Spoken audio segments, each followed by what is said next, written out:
All right, let's dive into Regions Financial's fourth quarter earnings for 2025. Now, this one's interesting because there's a huge disconnect going on. You've got management on the call promising a big turnaround, a major growth pivot for 2026.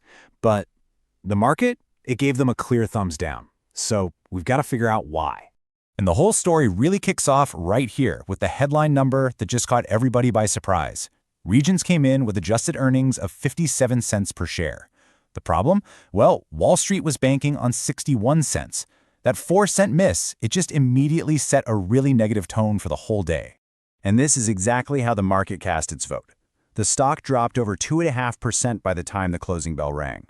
And listen, this wasn't some slow, gentle slide. No, this was a move with some real force behind it, trading on some seriously heavy volume. So first, let's take a look at what was driving all that pessimism. Okay, so the main earnings number was a bit of a shocker. But was there anything else lurking under the hood that might have spooked investors? Yeah, let's take a closer look. It was really a story of slight misses pretty much across the board. I mean, the earnings miss is what grabbed all the headlines, but revenue also came in just a little shy of what people were expecting. And critically, net interest income, which is, a huge driver of profitability for any bank, that also failed to hit the target. It's really that combination of misses that painted this picture of broad weakness in the quarter. In this chart, this really just lays out the core problem for investors, right? That gap, that 4-cent difference between what was expected and what they actually delivered, that's where all the skepticism began. It immediately started raising questions about their cost control, about their near-term ability to make money, and it honestly overshadowed everything else management had to say. But this is where the whole narrative really tries to shift. Management's message was incredibly clear. Hey, forget about the fourth quarter miss. The real story here is the growth inflection that's coming in 2026. And this quote, this was really the heart of their entire defense.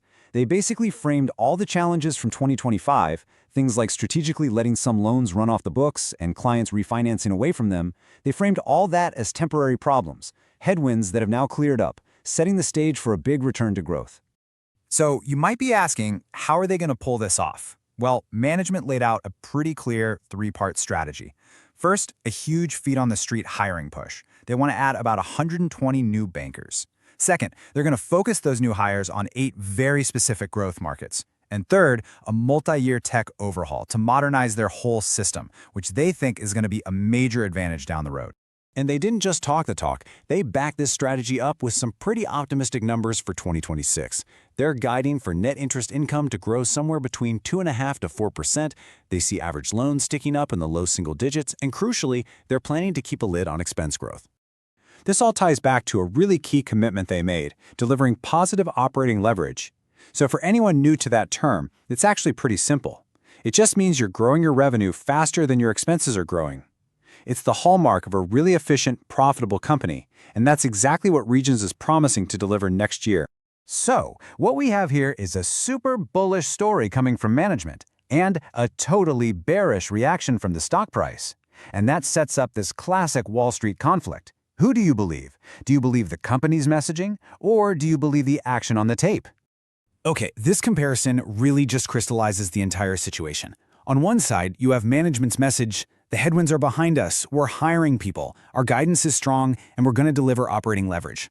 Then on the other side, you've got the market's verdict, what we call the tape, which is just screaming, you missed on earnings, you missed on revenue, and your expenses look kind of heavy.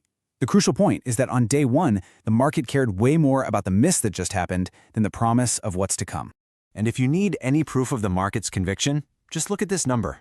Over 30 million shares traded hands on earnings day. That is more than double the stock's 50-day average volume. So this wasn't just some passive selling. Oh no. This was an active, heavy rotation out of the stock, and that signals some pretty significant doubt from the big institutional players. So, what does this all mean for the next quarter and beyond? Well, here at Talk Tickers, here's our take. Look, management has made their promises, and now it is all about execution. We're watching 3 key things. First, loan pipeline conversion. Are those stronger pipelines they talked about actually turning into funded loans? Second, deposit beta performance. In simple terms, this is just a measure of how fast the bank has to raise the interest rates it pays you on your deposits. We need to see them keep those costs under control. And third, we need to see a recovery in their capital markets business. They need to get back to that $90 to $105 million a quarter run rate they guided to. So, when you put it all together, We're starting this off with a market perform rating. Now why? Well, the growth story is actually credible, and the strategy seems pretty clear.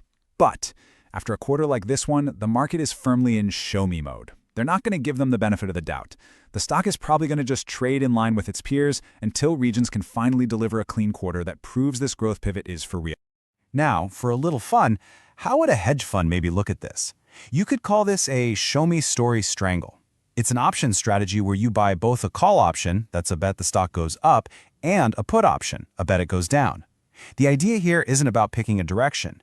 The idea is that you believe the stock isn't going to stay flat. If management pulls it off, the stock could rally hard. If they stumble again, it could fall sharply. It's really just a pure play on volatility, betting that this tension has to resolve itself with a big move, one way or the other. And as always, please remember, this is not financial advice.